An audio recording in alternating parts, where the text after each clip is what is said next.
Қымбатты көрермен, қазір біз ұлы даланың ғұламасы, күллі түркі жұртының мақтанышы Абай Құнанбайұлының 180 жылдығына арналған өлеңге әркімнің ақ бар таласы атты салтанатты шарадамыз. Қарауыл төрінде өтіп жатқан бұл ұлы тойға еліміздің барлық өңірінен ғана емес, шет елден арнайы делегация келді. Жалпы тойды тамашалауға 30 мыңға жуық адам жиналды.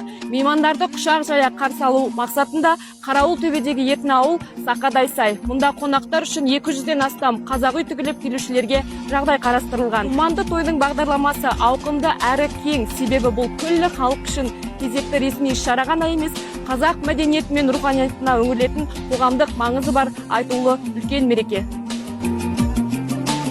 Қадірлі қауым, сіздерді Абай Құнанбайұлының туғанына 180 жыл толуымен құттықтаймын. Абай төл мәдениетімізді дамытуға өлшеусіз үлес қосқан әлемдік деңгейдегі кемеңгер тұлға, халқымыздың сана сезімін жаңғыртқан ұлы ақын. Бүгін біз Абай Құнанбайұлының туғанына 180 жыл толуына орай өткен 10 күндік мерекенің шарықтау шыңы, соңғы түйіні хакімнің рухы мәңгі тыныс тапқан қасиетті Жидебай жеріне жиналып отырмыз.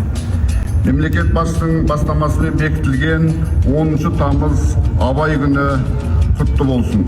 Қазақ ойын жаңа арнаға салып, дәуірдің бұрылыс кезеңін жасаған дала данышпанының тойы еліміз бен халқымыз үшін айтулы дата, маңызды мерекенің бірі.